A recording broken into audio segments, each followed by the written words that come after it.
할렐루야. 하나님이 여러분 사랑하십니다. 그 하나님께서 이 시간도 말씀 통해서 은혜 주시길 원합니다. 우리 기독교는 구원의 종교지 않습니까? 그래서 우리의 신앙도 구원의 신앙. 이 구원의 신앙인 우리의 신앙에 구원의 이 감사와 감격이 사라지게 되면 우리의 신앙은 습관주의 또는 형식주의, 그리고 좀 더 나빠지면 외식주의, 이런 신앙에 우리가 빠져 들어가게 됩니다. 내가 신앙생활을 하는데 그냥 습관적으로 하는 거예요. 거기에 어떤 감사나 감격이나 그 신앙의 어떤 활력이나 이런 거 없이 그냥 습관을 좇아서 이렇게 행하고, 그래서 경건의 모양은 있지만 경건의 능력은 없는 그런 모습으로 우리가 신앙생활을 할 수 있습니다.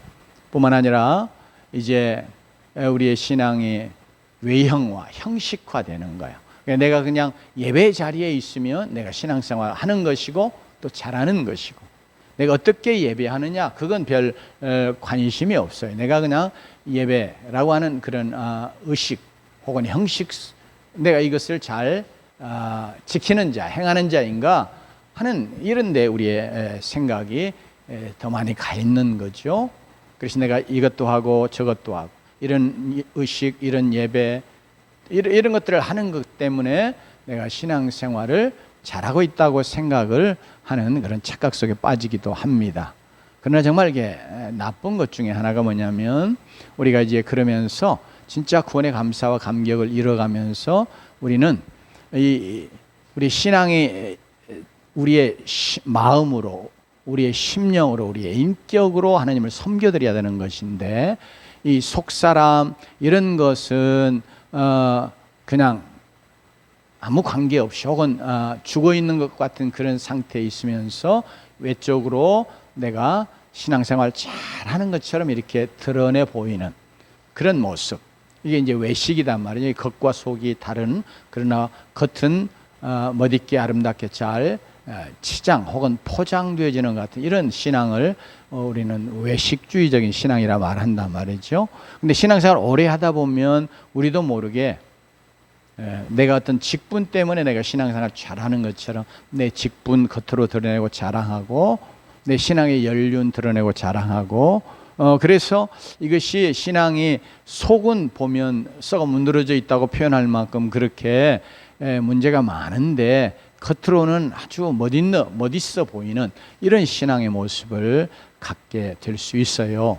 그렇기 때문에 우리가 끊임없이 바로 정말 이 구원의 감사와 감격이 늘 우리 안에 새롭게 회복되어지는 그런 은혜가 있어야 될 줄로 믿습니다. 그것은 다른 게 아니고 정말 하나님의 놀라운 은혜의 구원의 복음, 우리를 구원하는 능력이 되는 그 복음을 우리가 잘 알고 바르게 이렇게 확실하게 전인격적으로 이 복음을 우리가 받아들이고 믿게 되는 이런 것을 통해서 우리가 우리 구원의 감사와 감격을 회복하면서 우리의 신앙이 살아있는 그런 신앙으로 자꾸 유지돼 갈 줄로 믿습니다.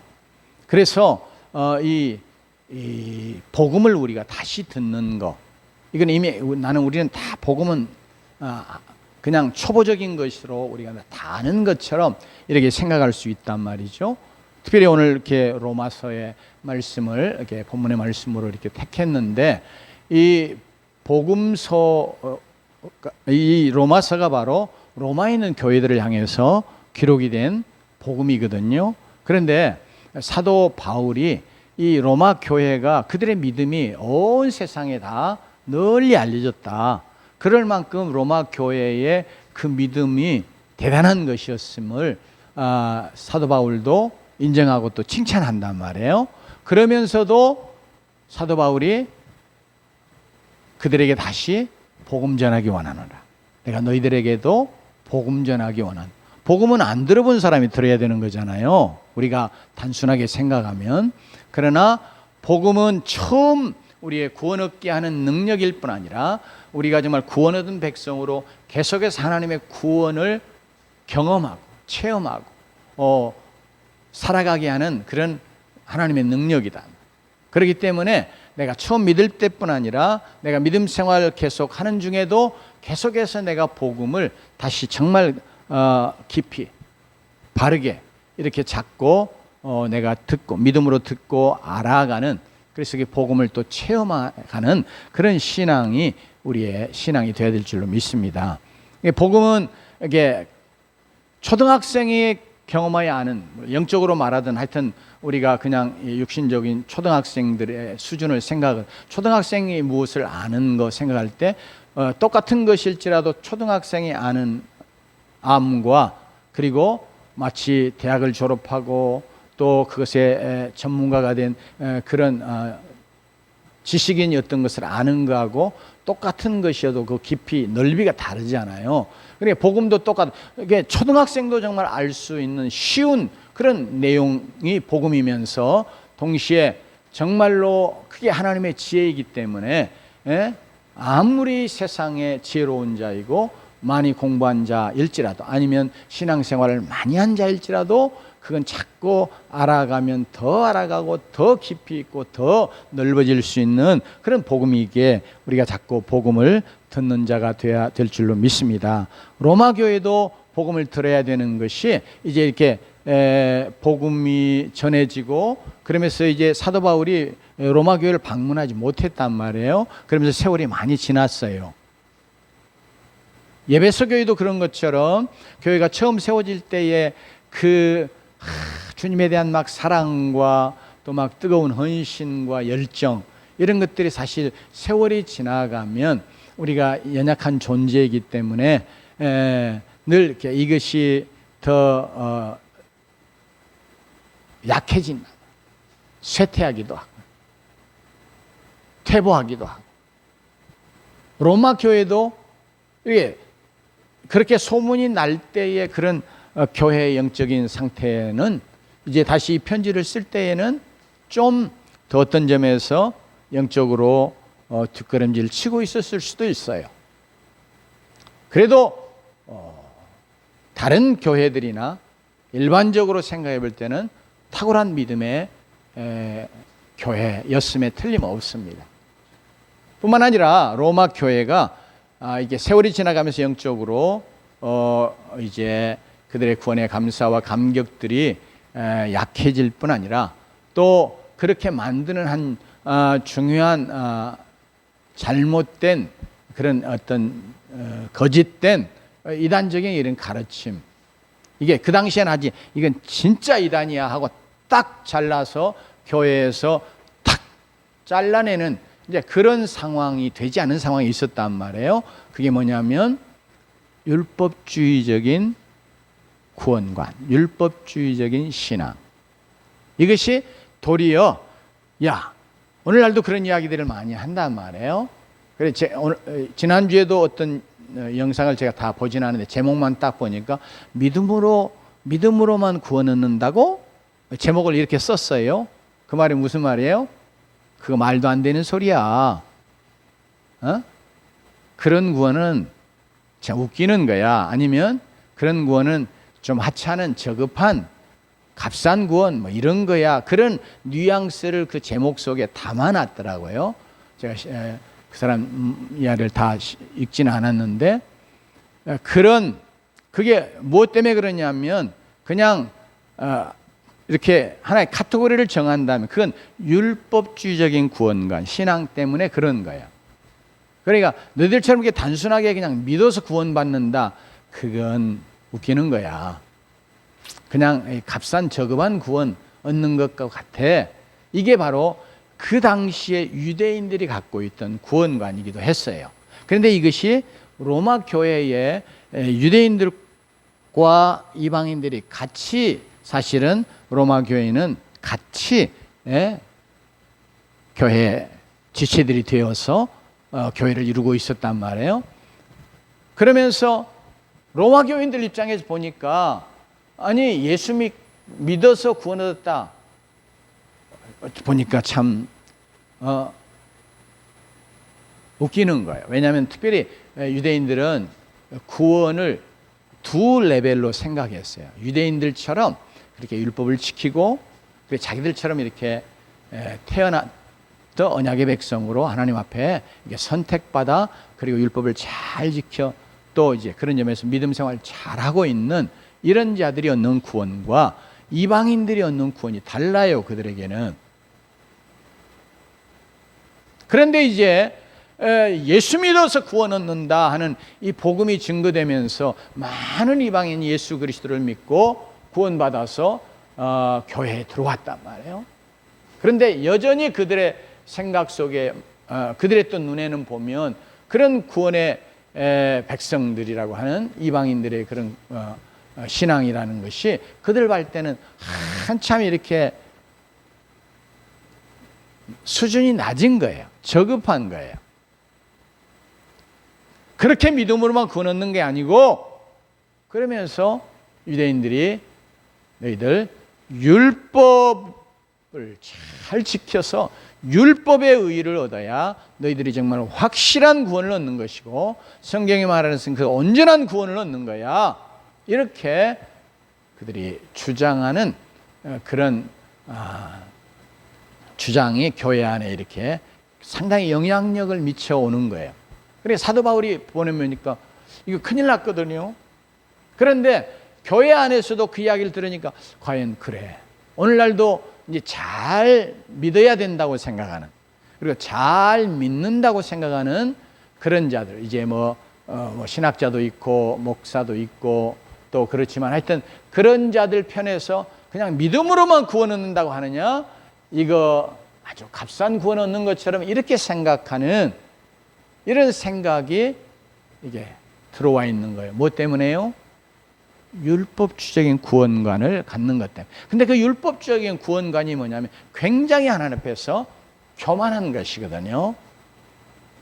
우리의 첫사람 아담이 하나님 앞에서 범한 죄가 바로 하나님과 같아지려고 하는 교만, 즉 하나님이 말씀하신 그 말씀, 그 진리, 선과 악을 하나님이 정하셔서 그것을 우리가 인정하고 받아들이는 것, 그거 그냥 무시하고 선악을 내가 결정하는. 그래서 선악을 알게 하는 나무의 실과를 먹으면 죽으리라 말하는데 그렇게 죽는다고 하는 하나님의 선언, 하나님의 진리, 하나님의 주권에 대해서 뭐 그런 게 있어. 나 선악과 먹어도 안 죽어. 사단이 그렇게 꾀이는 그 꾀임에 빠져서 하나님의 절대 주권에 반역하면서 범한 교만의 죄. 이게 우리 첫사람이 범한 죄이고 그 죄는 인류 모두에게 있어요. 그래서 우리는 어떠하든지 내가 하나님처럼 내 생의 주권자가 되고 내가 선악을 결정하는 그런 주권자가 되고 그러면서 내 마음대로 내 생을 내가 결정하고 살아가는 그런 주권자 되기 원하거든요. 하나님이 내 생의 창조자이시고 그래서 나의 주인이시니까 내가 그분에게 그분의 말씀에 그분의 주권에 순종하고 굴복하며 사는 그런 존재로 있기를 우리는 아무도 원치 않아요. 사실은 예수 믿은 다음에도 우리 안에 그런 게 있고 그러면서 구원도 하나님이 사도 바울이 우리에게 증거한 로마서의 말씀 그리고 복음이 우리에게 가르치는 것은 하나님의 절대적인 은혜로 말미암아 값없이 주시는 믿음으로 얻는 그런 구원이란 말이에요. 왜요? 이건 우리 모두가 다 하나님 앞에 범죄한 죄인이어서 어떤 인생도 스스로가 자기를 구원할 수 없다고 하는 사실을 성경이 선언하고 우리가 그 사실을 통감하면서 그래서 정말 구원은 절대로 우리에게서 날 수 없는 것이기에 오직 하나님이 이루시고 하나님이 주시는 그 구원을 우리가 믿음으로 받아들이는 그래서 은혜로 값없이 얻게 하시는 구원이라고 하는 사실을 우리가 받아들이는데 굉장히 인간적으로 자존심이 허락지 않는 것 같은 그런 교만함이 우리에게 있어요. 여러분 로마서 3장의 바로 앞부분의 말씀 이게 일종의 복음의 로마서가 말하는 복음의 핵심이기도 한데 모든 사람이 죄를 범하였으니 하나님의 영광에 이르지 못하더니 그리스도 예수 안에 있는 속량으로 말미암아 하나님의 은혜로 값없이 믿음으로 의롭다 하심을 얻는 자 되느니라. 이게 이제 믿음은 본문 속에 없지만 그 다음 내용 속에서 쭉 말하니까 제가 집어넣었어요. 하나님의 은혜로 값없이 의롭다 하심을 얻게 하는 거, 이게 로마서가 선언하는 복음의 핵심이고, 그리고 그것이 구원이란 말이에요. 근데 우리가 이거 그냥 객관적으로는 인정하는 것 같아요. 모든 사람이 죄를 범하였음에 하나님의 영광에 이르지 못하더니, 이 말은 하나님의 영광에 이르러 가는 건 하나님에게로 이르러 가는 것이요, 그런 점에서 그건 구원을 말해요. 하나님께 이르러 가는 것이 구원이단 말이에요. 그게 하나님이 천국에 계시니까, 하늘나라에 계시니까 그 하늘나라에 하나님께 이르러 가는 거, 그게 구원인 거거든요. 그러니까 영광에 이르지 못하더니, 이 말은 조금 다른 말로 보라면 모든 사람이 죄를 범하였음에 구원 얻지 못하느니라, 그 선언을 이렇게 하시는 거예요. 모든 사람이 죄를 범해서 여러분 죄의 권세와 죄의 저주 아래, 그리고 정말 죄에 매여 종노릇하면서 살다가 죄의 형벌로 영원한 멸망, 즉 영적인 사망과 그리고 영과 육이 분리되는 육체적인 사망과 그리고 심판으로 말미암아 영원한 지옥의 형벌인 영원한 사망, 이 모든 것이 다 성경에서 말하는 사망 속에 들어가 있거든요. 죄의 싹이 그렇다. 그러므로 이런 죄의 싹을 지불하고 이 죄의 권세와 저주로부터 스스로 벗어나 자기를 구원할 자가 세상에는 아무도 없는 거예요. 근데 우리가 그거 인정하고 싶지 않아요. 이제 8.15 다가오니까 뭐 특별 사면 이야기 나오더라고요. 요새 누구를 뭐 특별 사면할 거냐, 도저히 뭐 사면해서는 안 될 누구도 뭐 자꾸 이렇게 언론에 거론이 되던데, 특별 사면은 그냥 특별히 형을 면해 주는 거예요. 근데 하나님 앞에 구원은 그렇게 하나님이 너희들 그냥 죄 없어, 이런 방식으로 하나님이 특별 사면하심으로 이루어지는 거 아니다. 로마서 3장 24절에 말하는 것처럼 그리스도 안에서 속량으로, 그리스도 안에 있는 속량으로 말미암아 하나님의 은혜로 값없이 없는 의롭다 하심을 얻는 구원인 거예요. 여러분, 이 속량은 뭐냐? 그럴 때 죄의 값을, 즉 죄의 싹은 사망이기 때문에 죄의 싹을 사망으로, 즉 자기의 생명을 죽음에 내어주는 그런 값치름. 그래서 예수님의 생명, 그걸 속전이라고 말하고, 그래서 속죄 제물로 이야기하는 거예요. 그러니까 죄를 속하기 위한 속전으로 예수님이 자기의 생명을 십자가에 죽음에 내어주시고, 또 그것이 단순히 육체적인 죽음만이 아니라 하나님에게서 버림받는 죄에 대한 영원한 그 지옥의 형벌을 받는 그런 사망이기도 했거든요. 그런 사망, 자기의 생명을 그 사망에 내어준, 그래서 그 값을 지불하는 거예요. 그렇게 값을 지불하여 사내의 본래로 회복시켜주는 게 이게 속량이거든요. 하나님의 구원은 이렇게 반드시 값을 지불해서, 그래서 사내, 원래의 신분애로 회복시키는 것, 이게 속량이라. 이것이 구속이다. 그러니까 그냥 너희들 죄 없어, 내가 용서해 줄게, 너 형벌 이제는 그냥 없는 것으로 하고 이제 안 살아도 돼 하고 이렇게 사면해 주는 그런 구원이 아니란 말이에요. 그런데 모든 사람이 죄를 범했기 때문에 누구나 다 영원한 형벌인 사망에 다 이르러가고, 또 이 땅에 살면서도 죄의 권세 아래, 죄의 저주 아래, 죄에 매여서 종로로 살다가 영원한 사망의 형벌을 겪는다.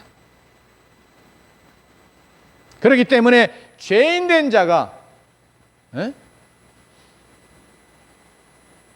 그 값을 지불하고 자기를 사내어서 구원하여 본래의 하나님의 형상을 지닌 그런 하나님의 자녀로, 하나님의 백성으로 회복시키는 일은 어떤 인간도 어떤 죄인도 할 수 없단 말이에요. 그렇기 때문에 하나님께서 그 일을 독생하신 아들 예수 그리스도가 사람의 몸을 입고 우리의 자리에 오셔서 우리의 대신 우리를 위하여 자기의 생명을 속전으로 지불하시며 자기의 생명을 사망에 내어주시며 우리를 그 값으로 우리를 사내어서 우리를 값없이 의롭다 그렇게 해주시는 그런 구원을 우리에게 덧입혀 주시는 겁니다. 그렇기 때문에 여기에 우리의 구원에는 우리 인간에 묻은 어떤 공로나 어떤 행위나 노력이 전혀 개입될 수가 없는 거예요. 그런데 우리가 이게 율법주의적인 유대인들처럼 그렇게 하나님이 이루신 구원, 그 구원이 있어도 그냥 믿음으로만 달랑 그렇게 구원 얻는 거 아니야. 우리가 뭐예요? 행함이 있어서 율법을 잘 지켜서 그렇게 구원 얻는 거야. 이렇게 주장을 하면서 성도들을 이렇게 많이 도전한 거예요. 그러니 여러분 생각해 보세요. 지금도 그러면서 당신들 그렇게 믿어가지고 구원 얻을 줄 알아? 네, 그게 맞는 말일 수 있어요. 왜냐하면 그 믿음이 구원의 믿음이 아니어서 삶이 그렇게 하나님 앞에서 변화되지 않는 모습으로 있기 때문에 그렇게 믿어서 구원 얻을 줄 알아? 그 말은 이게 구원의 조건이 믿음과 행위가 같이 가는 행위가 구원의 조건이어서 그렇게 말하면 그건 성경적으로 잘못된 이단인 것이고요. 그러나 오직 믿음으로 구원 얻는데 그 구원 얻는 믿음은 진정한 구원 얻는 믿음이면 그 구원의 믿음이 구원 얻은 모습으로 하나님이 원하시는 그런 삶으로 그런 행함으로 이게 나타나는 거야. 예수님도 열매로 그 나무를 알지니라 말씀하셨잖아요. 그러니까 이것이 사과나무인지 떨감나무인지 이런 거 알려면 뭐예요? 열매로 안단 말이에요. 그러니까 우리가 진정으로 구원 얻는 믿음을 갖고 있고 구원받은 백성이면 우리의 삶에 그 구원의 믿음의 열매가 나타난단 말이에요. 또 나타나야 한다는 거예요. 그런 의미에서 당신은 그렇게 믿어가지고 구원 얻을 줄 알아? 그렇게 질책하는 거 저대로 정말 구원 얻은 믿음을 가진 자이면 그 구원의 믿음을 증거하는 삶의 변화, 행함들이 있어야 돼 하는 그런 의미로 말하는 것이면 그것은 잘못된 이야기는 아니고 강력한 도전과 경고가 될 수 있어요. 그러나 대부분 지금 오늘날도 초대교회도 그래 했지만 뭐예요? 믿음으로만 구원 얻는 게 아니에요. 이제 구원의 조건에 한 가지가 더 붙는 거예요. 이게 가톨릭만 있는 게 아니에요. 가톨릭은 선행 그리고 믿음 이게 같이 가야 되는 거예요. 플러스.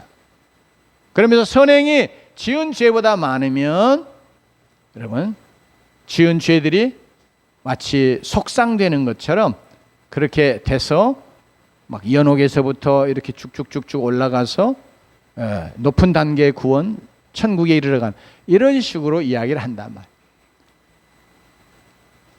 무슬림들이 왜 그렇게 생명을 걸고 막 목숨도 내놓고 자살폭탄 테러를 하고 그런 줄 아세요? 그들의 행함이 많으면 특별히 그렇게 알라를 위해서 그들이 목숨을 바치는 게 가장 큰 상급이 되는 행위예요. 그러니까 그렇게 하면 나중에 죽은 다음에 뭐예요? 저 낙원에 가서 주지육림 속에서 그냥 마음껏 좋은 거 먹고 마시고 예쁜 여자들 많이 거느리고 그렇게 산다는 거예요. 그렇게 배우니까 죽는 것에 대해서 그렇게 두려워하지 않아요. 내가 이것이 구원을 이루는 아주 놀라운 상급이 되는 행위라고 생각하니까. 여러분 특별히 유대인들이 그 이야기를 할 때 성경이 이렇게 말해. 성경을 좀 봐. 그러면서 사실은 이야기를 한 것으로 우리가 추론해 볼 수 있어요. 아브라함 봐봐, 아브라함. 아브라함 이야기는 성경 이야기잖아요. 그러니까 구약의 이스라엘 백성들이 아브라함을 어떻게 알아요? 물론 조상이라고 해서 알 수 있지만 그 아브라함의 삶의 이야기 이런 것들은 다 뭐예요? 기록된 하나님의 말씀 통해서 배우거든요. 그러니까 구약 성경 가지고 이야기하는 거예요.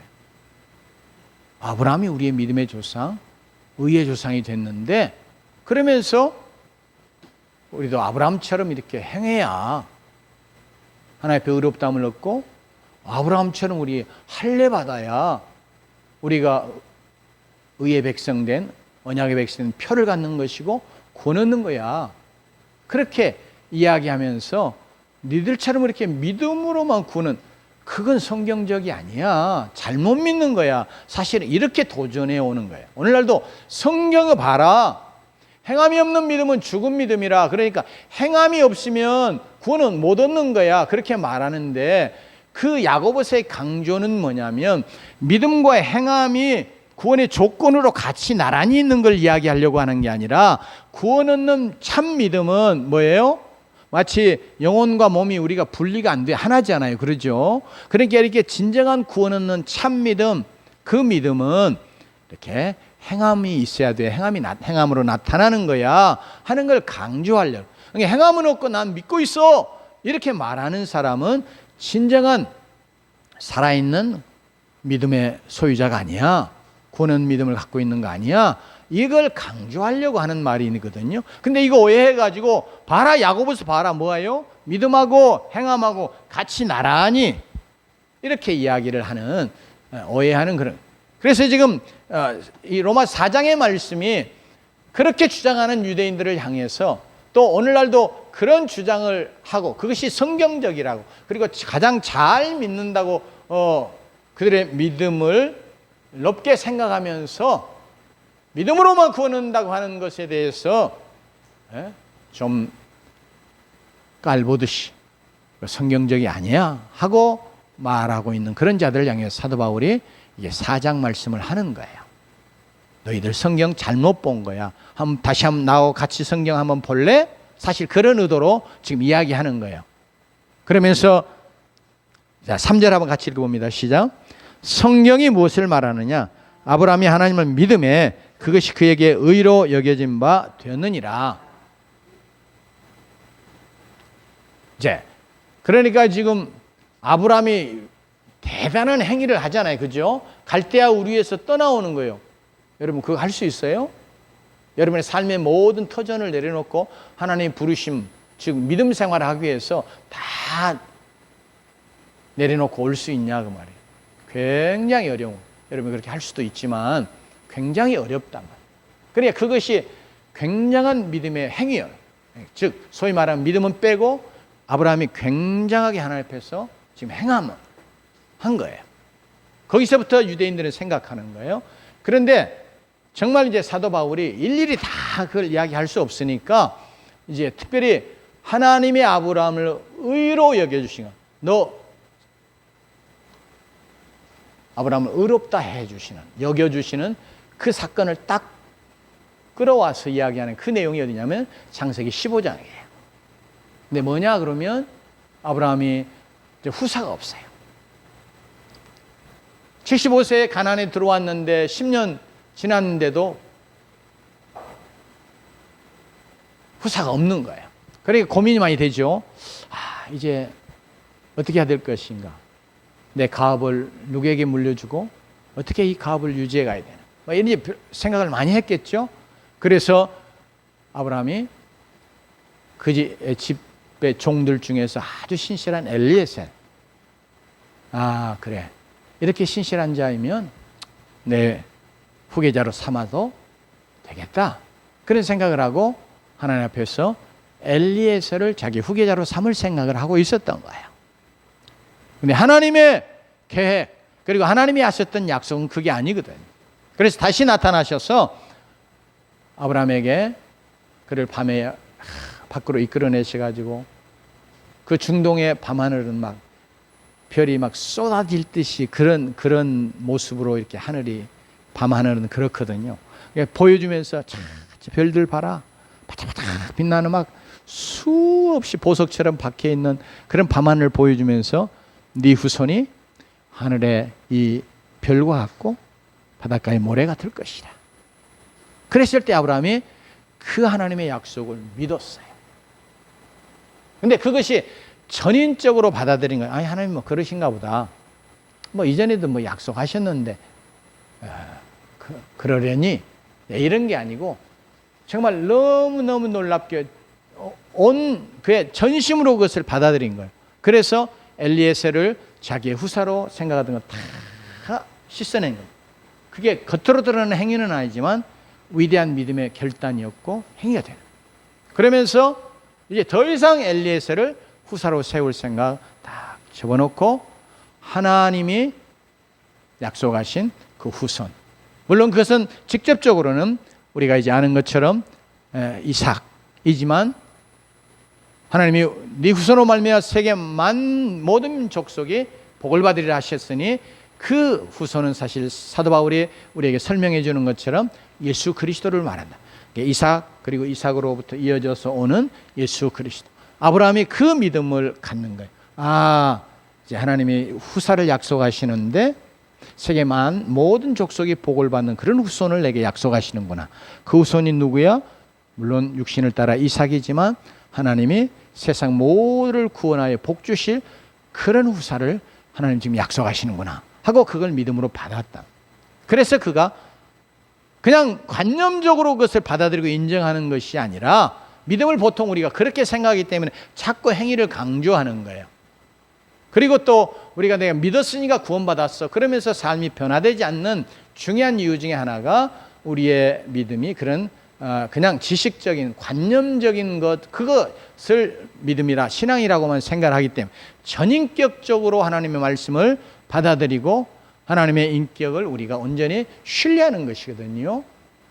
그래서 그러면 우리가 머리로 진짜 믿으면 심령에서 막 뜨겁게 그것이 우리 안에 반응이 일어나거든요. 그러니까 그런 믿음의 반응이 없으면 그래서 이제 그것 때문에 내가 정말 믿음으로 구원했다 그러면 구원의 감사와 감격이 우리에게 생겨나는 거거든요. 근데 그것이 없으면 실제로 내가 진정한 구원 얻은 믿음의 소유자인가 하는 거 내가 한번 돌아봐야 돼. 내가 정말로 복음을 믿는 자인가? 내가 정말 그 복음을 믿어서 구원 얻은 자인가? 바로 예수 그리스도가 자기의 생명을 나를 위한 속전으로 지불하시고 나를 죄의 권세로부터 죄의 형벌로부터 나를 건져내시고 그래서 하나님이 값없이 은혜로 오직 내가 그것을 믿는 믿음 때문에 의롭다고 해주시고 나를 구원해 주신다 하는 이 놀라운 사실을 내가 정말 철저하게 믿는가. 바로 이 믿음을 가질 때 우리에게 정말 하나님 앞에서 어찌해서 나 같은 것이 하나님의 이런 놀라운 은혜를 덧입어 구원받은 자 구원의 백성이 된 어찌하여 하나님이 나를 얼마나 사랑하시면 독생하신 아들을 나를 위하여 값으로 대신 지불해 주시는 그런 사랑으로 사랑하시고 나를 구원해 주셨는가. 어찌하여 하나님께서 바로 그런 놀라운 하나님의 복음의 소식을 내게 듣게 해주시고 또 이렇게 믿어지게 하시고 그것을 내가 믿어서 예수 그리스도를 나의 구원자로 내가 인정하고 심령에 모시고 그러면서 하나님의 자녀 되어서 사는 자가 되게 하셨는가. 이걸 인해서 우리가 우리의 구원에 대해서 늘 감사하고 기뻐하고 또 감격하며 나아가는 그런 신앙을 우리가 유지해 갈 수 있는 줄로 믿습니다. 특별히 오늘 말씀은 한 가지를 더 우리에게 말하는데요. 믿음으로 의롭다함을 얻는, 그러니까 믿음에 의해 대해서 강조하면서 믿음으로 의롭다함을 얻은 자가 뭐예요? 세상의 상속자가 된다고 말합니다. 세상의 상속자는 이제 아브라함에게는 직접적으로는 가나안 땅이기도 했어요. 가나안 이 땅 내가 너에게 너와 너 후손에게 기업으로 주며 이렇게 왜 믿음의 백성, 의의 백성 의롭다 해주셨고 그 의를 인치는 할례 받은 그런 백성이어서 할례가 구원의 표가 아니고 또 구원 얻게 하는 조건이 아니고 율법주의자들이 많은 경우에 율법을 지켜 구원 얻는다 하는 것과 더불어서 동시에 그 율법을 지키는 한 가지 가장 중요한 표로 뭐예요? 할례받아요. 근데 할례가 구원을 보장하는 게 아니고 의의 백성 된 표로, 즉 의를 하나님 앞에서 얻은 자로서 그 표로 인치심으로 할례받은 거거든요, 아브라함이. 그러니까 이게 본말이 전도돼 가지고 거꾸로 생각하는 거예요. 아브라함은 하나님 앞에 의롭다함을 얻어서 그 의에 인치는 표로 할례를 받았는데, 이제는 이 유대인들은 뭐예요? 할례 받고 나서 무조건 아무 믿음 없이 8살 되면, 아니죠, 8일 되면 할례를 행했거든요. 그러니까 할례 받고 있어요. 내가 어느 날 보니까 내가 좀 이제 의식이 있는 그런 나이가 돼서 보니까 내가 할례 받아 있단 말이에요. 그러니까 이 할례가 뭐예요? 인치심의 표. 그러니까 내가 구원받은, 내가 구원 백성. 그러니까 할례가 구원을 보장해주고 할례가 구원인 것으로 이렇게 오해를 한 거예요. 그러니까 니들 할례 받아야 돼. 내 할례 없으면 의의가 없어. 의의 인친 표가 없잖아, 너희들. 그러니까 너 구원 못 받은 거야. 이런 식으로 생각. 그러니까 율법을 지킨과 이 할례가 율법 안에 있으면서 같이 또 아주 중요한 구원의 조건 항목으로 같이 간 거예요. 그래서 사도 바울이 그게 아니다 하는 것을 오늘 말씀 속에서 성경을 잘 봐. 이들이 성경을 지금 거꾸로 보고 있는 거야. 오해하고 있는 거야. 그러면서 아브라함이 무할례 시에 의롭다함을 얻었고 그 의롭다함을 하나님이 인정해 주시고 인쳐 주시고 난 다음에 그 다음에 뭐 하라고 그랬어요? 이들 온 집안이 다 할례를 행하라. 15장 이후에 그 말씀하시거든요. 그러니까 의로 인침을 받은, 표로 받은 것이, 그것이 할례 받은 것이 구원을 보장하고 구원을 이루고 구원이고 그런 게 아니다 말. 근데 중요하게 그렇게 의롭다함을 얻은 그런 의의 백성이 뭐예요? 세상의 상속자가 된다. 그래서 아브라함에게 그리고 이삭에게 그때 뭐예요? 그게 가나안 땅이거든. 구약의 백성들에게 가나안 땅을 나타내지만 궁극적으로는 이게 뭐예요? 세상의 상속자를, 세상을 하나님이 하나님 나라 되게 하시거든요. 그러니까 우리가 생각하는 영원한 하나님의 나라, 이 땅은 다 없어지고 버리고 그냥 저편 하나님이 계신다고 하는 영원한 세계라고 생각한 저리 가는 그런 하나님의 나라 있어요, 지금. 그러나 하나님이 성경에서 말하는 우리에게 기업으로 주시는 하나님의 나라는 하나님이 창조하신 이 모든 세계를 다 우리의 구원과 더불어서 이 모든 세계도 다 구속하시는 거예요. 그래서 이게 하나님 나라 되게 하시는 거예요. 영원한 하나님이 되는 거예요. 그래서 우리가 그때는 영원한, 지금 저편 영원한 하나님 나라라고 생각하는 저 하늘나라하고 하나님이 창조하신 이 세계가 영원화되면서 이게 하나로 영원한 하나님의 나라가 되는 것으로 그렇게 봅니다. 성경의 내용을 잘 살펴보면. 그래서 결국 그냥 단순한 표현으로 하자면 이 세상의 상속자 되는 건 다른 게 아니고 뭐예요? 하나님의 나라를 기업으로 얻는 거, 하나님의 나라의 상속자 되는 겁니다. 우리가 정말 믿음으로 의롭다함을 얻습니다. 믿음으로 의롭다는 얻는 자는 뭐예요? 구원 얻은 백성이요. 구원 얻은 백성은 뭐예요? 하나님의 나라를 상속하는 겁니다. 즉 쉬운 말로 그냥 하나님 나라에 들어간다고 표현해야 돼요. 우리가 정말 하나님 나라에 들어가는 거예요. 이런 정말 그 영원한 하나님의 나라, 그 영광의 나라, 그 나라를 우리가 기업으로 상속하는 자가 되는 것입니다. 그러니 우리가 이제 속량하는 거, 그냥 값을 지불하고 우리를 그 멸망에서 영원한 형벌에서 건져내시는, 그래서 우리를 하나님의 본래의 존재로 우리를 회복시켜주는 거, 이게 얼마나 놀라운 구원입니까? 동시에 그러면서 그 구원으로 말미암아서 우리에게 뭐예요?